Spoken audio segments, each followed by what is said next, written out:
때는 조선 중기, 경복궁의 가장 깊고 고요한 곳, 내명부 동편 행각에 서화라는 이름의 여인이 살고 있었습니다.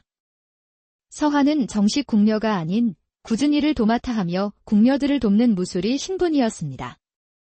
그녀는 늘 고개를 숙이고 묵묵히 일만 했지만 맑고 깊은 눈빛과 단아한 자태 때문에 궁녀들조차 함부로 대하지 못했습니다. 심지어 기강이 엄한 상궁들조차 그녀 앞에서는 목소리를 높이는 법이 없었지요. 어느 날 데뷔 전에 김상궁이 마루를 닦는 서화를 보며 나직이 한숨을 쉬었습니다. 눈빛이 참으로 곱구나. 허나 가끔은 그 눈빛이 사람 속을 훤히 꿰뚫어 보는 듯하여 섬뜩할 때가 있어? 곁에 있던 어린 궁녀가 소곤거렸습니다. 천한 무술이 신분인데 어찌 저리 고귀한 기품을 가질 수 있는지 볼 때마다 신기합니다. 함부로 대하기가 어렵습니다요. 김상궁은 고개를 끄덕이며 씁쓸하게 웃었습니다. 내가 그런데 너는 오죽하겠느냐? 참으로 아까운 인재로구나. 실제로 궁궐 안에서 서화는 남다른 존재였습니다. 그녀의 고운 심성과 위기의 순간마다 빛을 발하는 놀라운 지혜는 그녀를 겪어본 사람이라면 누구나 알게 되었죠. 작년 여름, 기록적인 장마로 궁궐의 담장이 무너져 내렸을 때의 일입니다. 모두가 우왕좌왕하며 서로의 눈치만 살피고 있을 때 서화는 혼란 속에서도 침착하게 빗물에 쓸려내리는 흙과 돌의 흐름을 살폈습니다. 그리고는 단호하고 분명한 목소리로 외쳤습니다. 저쪽 늙은 소나무 기둥을 잘라 물길을 막으면 더 이상 무너지지 않을 것입니다. 어서요.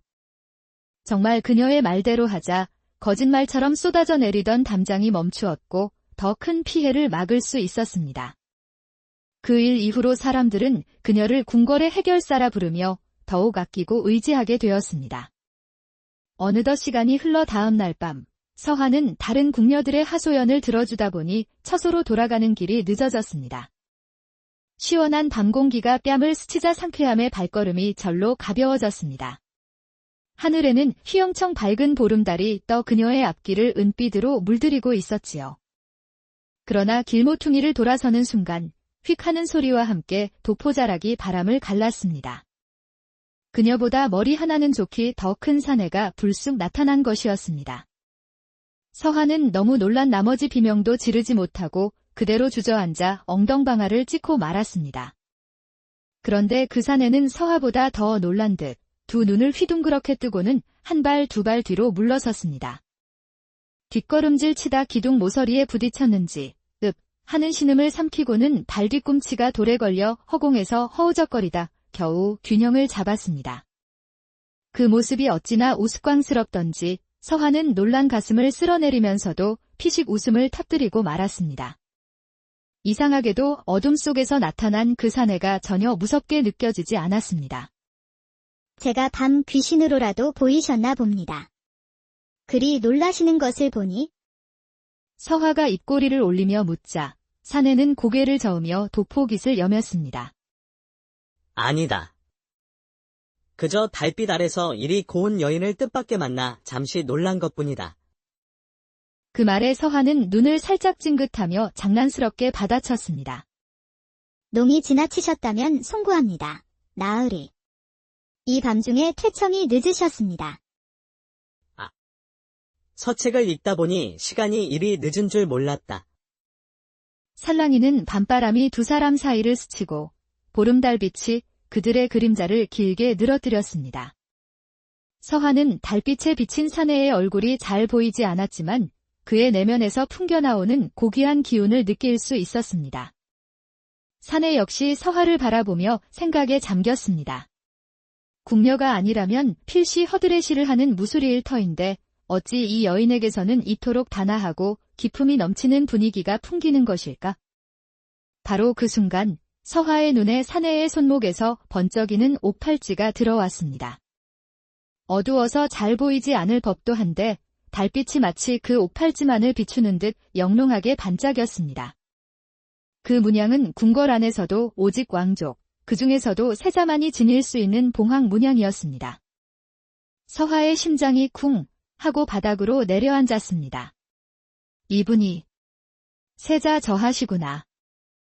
궁 안에서 이리 늦은 시각까지 돌아다니는 것은 위험하다. 그만 처소로 돌아가거라. 세자는 그 말만 남기고 어둠 속으로 총총히 사라졌습니다. 서한은 그의 뒷모습을 아련하게 바라보았습니다. 그녀는 이 만남이 단순한 우연이 아니라 앞으로 서로의 운명을 엮을 첫 번째 매듭임을 직감했습니다. 틀림없이 세자 저하시다. 헌데 저하의 얼굴에 드리운 어두운 그림자는 무엇일까? 내가 잘못 본 것이라면 좋으련만. 서한은 걱정스러운 마음을 안고 자신의 처소로 발걸음을 옮겼습니다. 다음 날 이른 아침, 관상감의 관상가 정인수가 궁녀들과 궁인들의 관상을 보러 궁에 들어왔습니다. 병이 잦은 대비의 명으로 궁 안에 불길한 기운을 가진 자를 골라내기 위함이었습니다. 정인수는 수많은 궁녀들의 상을 보고는 시큰둥하게 고개를 젓다가 마지막 순서로 서하 앞에 섰습니다. 그 순간 붓을 들고 있던 그의 손이 허공에서 그대로 멈춰 섰습니다. 이 여인은 왕후의 상이다. 그 말에 주변에 있던 상궁들과 내시들이 술렁이기 시작했습니다. 아니, 그게 무슨 말씀이십니까? 관상가 나리. 이 아이는 천안 무수리입니다. 하물며 천민 출신이지요. 정인수는 말을 잇지 못하고 이마에 땀을 훔치며 중얼거렸습니다. 이 눈매, 이 미간의 기운, 그리고 귀의 흐름까지.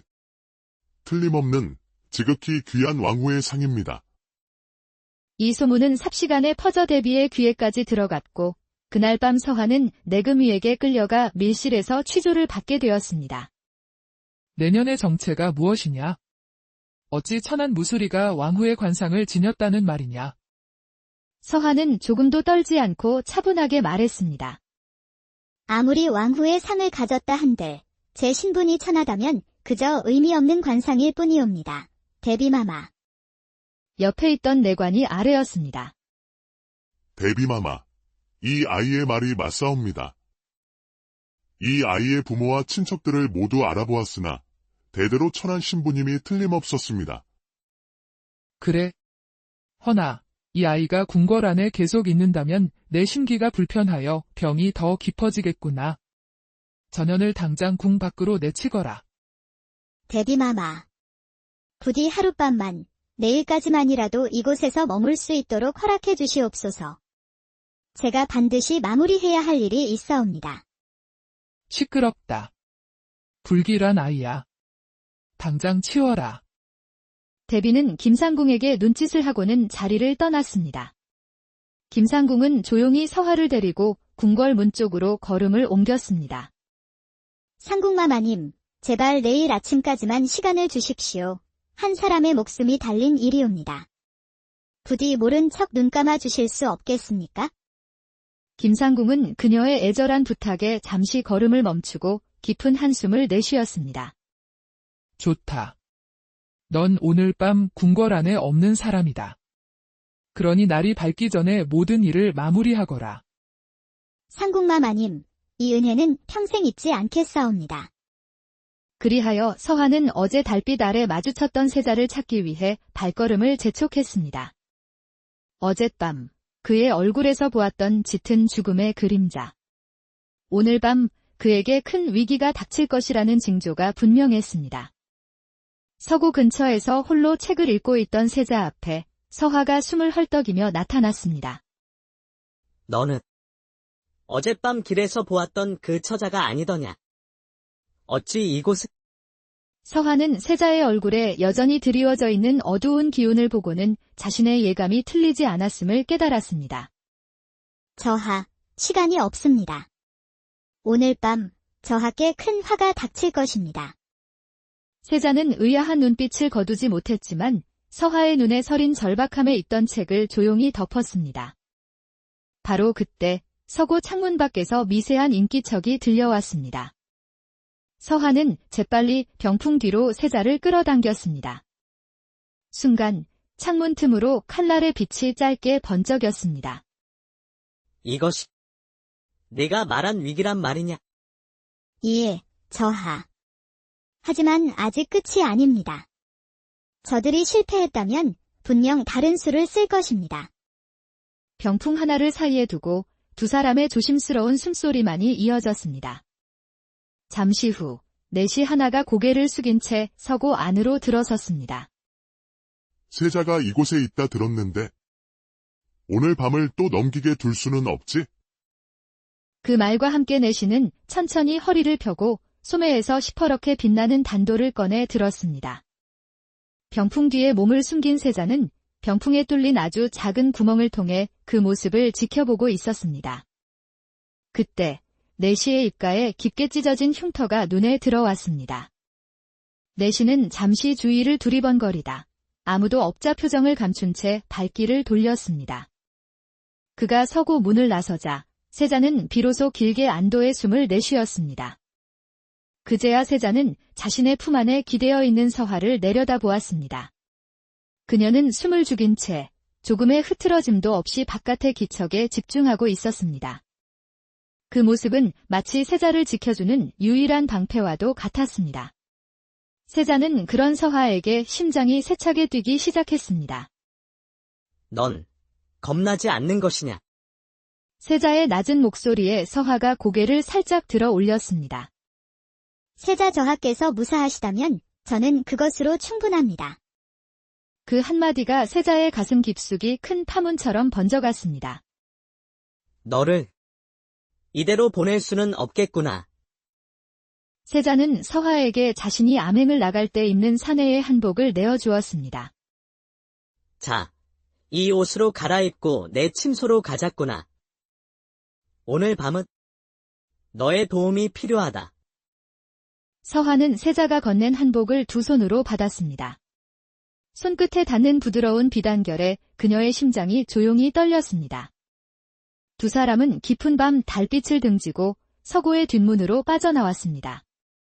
잠시 후 세자를 모시는 넷이 돌쇠가 서고 문 앞에서 세자를 불렀습니다.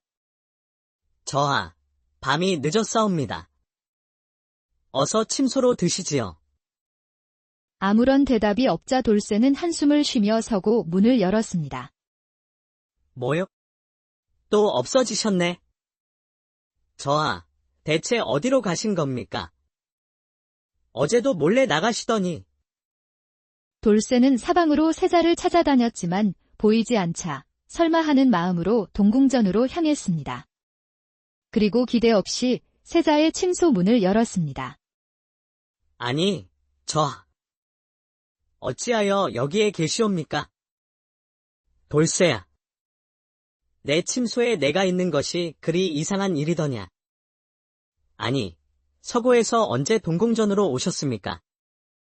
내 놈이 문 앞에서 꾸벅꾸벅 졸고 있기에 그냥 나 혼자 왔다. 되었느냐? 제가 졸았다고요? 돌쇠가 머리를 갸우뚱거리자 세자는 잠시 미소 짓고는 금세 정색했습니다. 그 모습을 지켜보던 서화는 병풍 뒤 비밀의 방에서 웃음을 참느라 입을 막아야 했습니다. 그날 이후 서화는 매일 아침 세자의 관상을 보며 하루의 안위를 살피는 것으로 일과를 시작했습니다. 며칠간은 평온했지만 그럴수록 서화는 더욱 긴장을 늦출 수 없었습니다. 저하, 간밤에 편안히 주무셨는지요? 매일 밤 그대가 곁에 있어주니 내 마음이 아주 편안했다. 같은 말씀을 참으로 이상하게 하십니다. 세자는 서화와 함께 있으면 자꾸만 짓궂은 장난을 치고 싶어졌습니다. 하지만 서화는 언제나 진지하게 세자의 안위만을 신경 쓸 뿐이었습니다. 서화야, 너는 매사가 너무 진지하구나. 바로 그때 서화의 눈에 세자의 얼굴에 어둡고 탁한 그림자가 비쳤습니다. 그녀는 단번에 위기를 직감했습니다. 세자 저하. 오늘은 그 어떤 차도, 그 어떤 음식도 입에 대지 마시옵소서. 무슨 연유로 그러는 것이냐? 오늘 저하의 관상에 검은 기운이 얽혀 있사옵니다. 필시 음식으로 탈이 날 징조입니다. 세자는 놀란 표정을 감추고 말했습니다. 허나 오늘은 대비마마께서 주최하시는 학문 토론이 있어 많은 이들과 자리를 함께해야 하느니라. 서화는 잠시 생각에 잠긴 뒤 차분히 입을 열었습니다. 저하, 오늘은 복통을 핑계로 모든 음식과 술을 사양하시고 대신 그 술과 차를 반대 세력의 인물들에게 하사하시며 그들의 반응을 살피시옵소서. 세자는 그녀의 지혜에 감탄하며 미소 지었습니다. 이 아이의 지혜는 실로 놀랍기 그지없구나. 잠시 후 학문 토론이 시작되고 세자의 잔에 붉은 술이 채워지자 세자는 뜻밖에도 술병을 들고 데비에게로 걸어갔습니다. 데비의 미간이 순간 찌푸려졌고 잔을 보는 얼굴이 차갑게 굳었습니다. 데비마마, 이런 귀한 자리를 마련해 주시고 저를 아껴주시는 마음에 감업하여 한 잔 올리고자 합니다. 내 술도 여기에 있는데 괜찮으니라. 제게도 한 잔 따라주시지요, 마마. 데비는 신하들의 눈이 있어 어쩔 수 없이 세자가 따라주는 술을 받았습니다. 세자는 술잔을 높이 들고 외쳤습니다. 이 자리를 마련해 주신 데비마마의 만수무강을 기원하며 마마께서 먼저 술잔을 드시지요. 모든 신하들이 데비가 술을 마시기만을 기다리고 있었습니다. 데비의 손이 미세하게 떨리고 있었지요. 세자는 그런 데비를 똑바로 응시했습니다. 내가 너무 의심을 한 것인가? 세자가 그렇게 생각하며 데비가 술잔을 입으로 가져가는 순간이었습니다. 데비는 손에서 술잔이 미끄러지는 척 연기를 하며 술을 쏟아버렸습니다. 아이고, 내가 오늘 몸이 좋지 않은 듯하구나. 무엇들 하느냐? 어서 데비마마를 침소로 모시지 않고. 세자는 소리치며 돌쇠에게 눈짓을 보냈고 돌쇠는 그 혼란 속에서 세자의 술병을 재빨리 옷 속에 감추었습니다. 잠시 후 돌쇠가 술을 비밀리에 확인한 결과를 세자에게 조용히 고했습니다. 독이 든 술이 맞았습니다. 알고 있었다. 이 사실을 전하께 알려야 하지 않겠습니까? 아니다. 데비는 자신의 본색을 스스로 천하에 알리게 될 것이다. 내가 그리 만들 것이다. 그렇게 세자는 두 번째 위기를 모면했습니다. 그날 밤 침소로 돌아온 세자는 지친 몸을 침상에 누이며 중얼거렸습니다. 서아야, 오늘은 참으로 힘든 날이었구나. 비밀의 방에서 세자의 귀환을 기다리던 서화는 그 목소리에 깊은 안도감을 느꼈습니다. 고생 많으셨습니다. 저하. 무사히 돌아오셔서 참으로 다행입니다. 그녀는 작은 보자기를 풀어 세자 앞에 내밀었습니다. 그 안에는 곶감, 약과, 그리고 떡이 가득 들어있었죠. 내가 아무것도 먹지 못할 것을 알고 미리 준비한 것이냐? 오늘 하루 목숨이 오가는 날이었는데 어찌 마음 놓고 음식을 드실 수 있었겠습니까? 세자는 떡 한 조각을 입에 넣고는 미소 지었습니다. 세상에서 제일 맛있는 떡이로구나. 한편 데비는 또다시 세자가 위기를 모면한 사실에 분노를 감추지 못했습니다. 그때 곁에 있던 관상가 정인수가 나지막이 입을 열었습니다. 데비마마, 세자를 옆에서 돕는 조력자가 있는 듯합니다. 분명 세자의 관상에는 오늘 죽음의 그림자가 드리워져 있었는데 말입니다. 그자가 누구더냐? 아직은 모르오나 곧 밝혀내겠사옵니다. 정인수는 마지막으로 세자를 무너뜨릴 계책을 품기 시작했습니다. 며칠 뒤 궁궐에는 은밀한 소문이 떠돌기 시작했습니다. 사냥터 근처 매화정자에서는 아무리 작게 속삭여도 그 소리가 심리 밖까지 들린다는 소문이었지요. 이 소문은 서화가 퍼뜨린 것이었습니다. 데비와 관상가를 함정에 빠뜨리기 위한 계책이었죠. 데비의 최측근인 관상가 역시 그 소문을 듣고는 비웃었습니다. 그런 허튼 소리를 믿는 자가 어리석지요. 내일 사냥에서 세자를 쓰러뜨리면 모든 것이 끝입니다. 그래. 이번이 마지막 기회다. 그날 밤 매화정자. 데비와 관상가는 조심스럽게 걸음을 옮겼습니다. 한편 사냥터의 별채에서는 왕과 종전, 세자와 대신들이 모여 연회를 즐기고 있었습니다. 하지만 그들의 귀는 정자 기둥 속에 숨겨진 대나무관에 쏠려 있었습니다. 그 관은 매화정자와 곧장 연결되어 있었죠.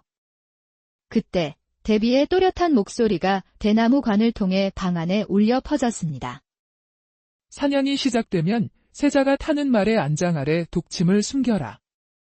말이 날뛰면 관상가와 내가 쏜 화살이 그의 숨통을 끊을 것이다. 방 안은 숨이 멎은 듯 조용해졌습니다. 왕의 얼굴이 분노로 굳어갔습니다. 잠시 후 관상가의 음성이 이어졌습니다. 그리하면 세자는 끝이고 대비마마께서 원하시는 조카 원희를 세자 자리에 올릴 수 있지요. 그래, 드디어 내가 국정을 쥘 때가 다가왔구나. 그 말을 듣는 순간 세자는 주먹을 움켜쥐었고 왕은 자리에서 벌떡 일어났습니다. 세자, 바른 대로 구하거라. 그동안 대비가 너를 해하려 했던 것이 사실이냐? 예, 아바마마. 하여 오늘 이 자리를 만든 것이옵니다. 이 아비가 어리석었구나. 그동안 얼마나 마음고생이 심했느냐? 아니옵니다.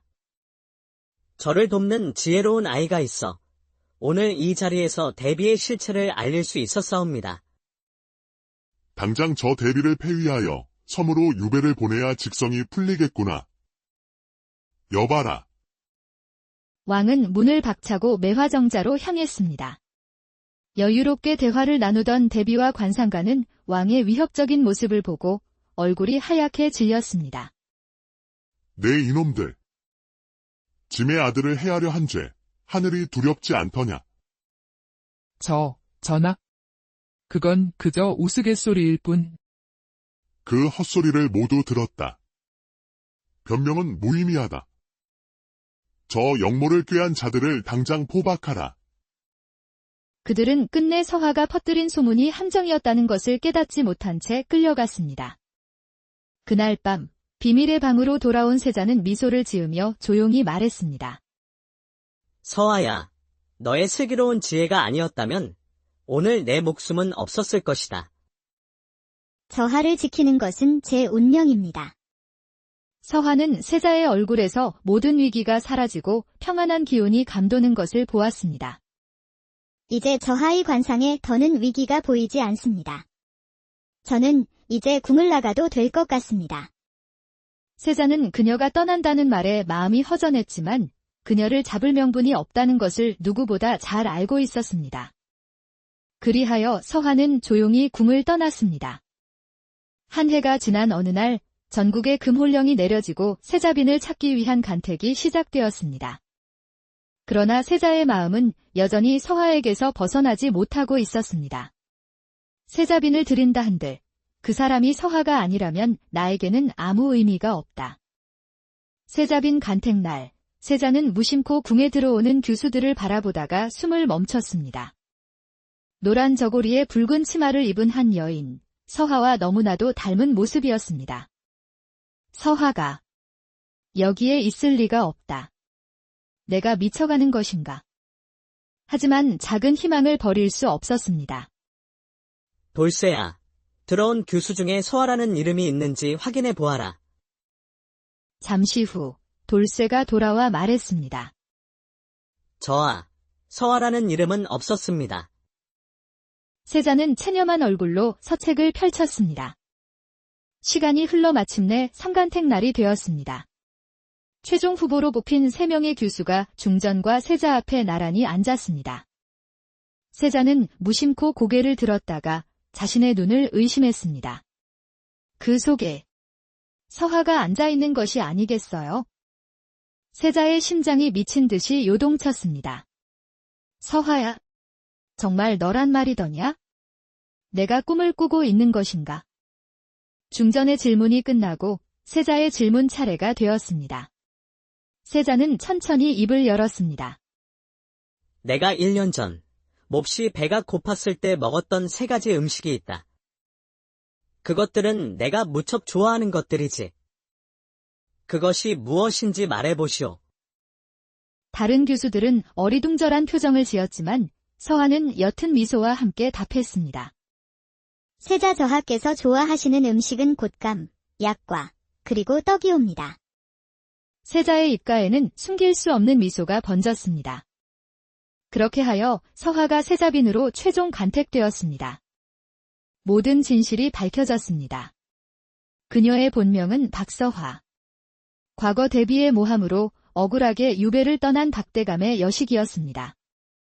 그녀는 아버지의 억울함을 밝히기 위해 신분을 숨기고 서화라는 이름으로 궁궐의 무수리가 되었던 것입니다.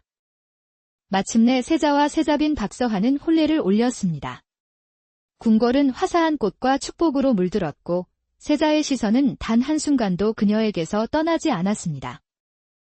혼례식이 끝나고 마침내 두 사람만이 침소에 남게 되었습니다. 당신과 단둘이 있을 이 날을 얼마나 기다렸는지 아시오. 저 역시 그러했사옵니다. 저하. 세자의 손길이 조심스럽게 세자빈의 혼례복끈을 풀어내렸습니다. 겹겹의 비단이 벗겨지고 비단결 같은 속살이 드러나자 세자의 마음이 세차게 흔들렸습니다. 그러나 세자는 서두르지 않고 서화의 눈을 깊이 바라보았습니다. 그 시선 속에는 오랜 기다림과 깊은 사랑이 담겨 있었지요. 더 이상의 대화는 필요 없었습니다. 서로의 떨림이 모든 것을 말해주고 있었습니다. 그리하여 세자와 서화는 오랜 이별과 기다림의 끝에서 비로소 하나가 되었습니다. 그들의 사랑 이야기는 궁궐의 차가운 담장을 넘어 백성들에게까지 전해졌습니다. 백성들은 그들을 하늘이 맺어준 부부라 부르며 축복했고 두 사람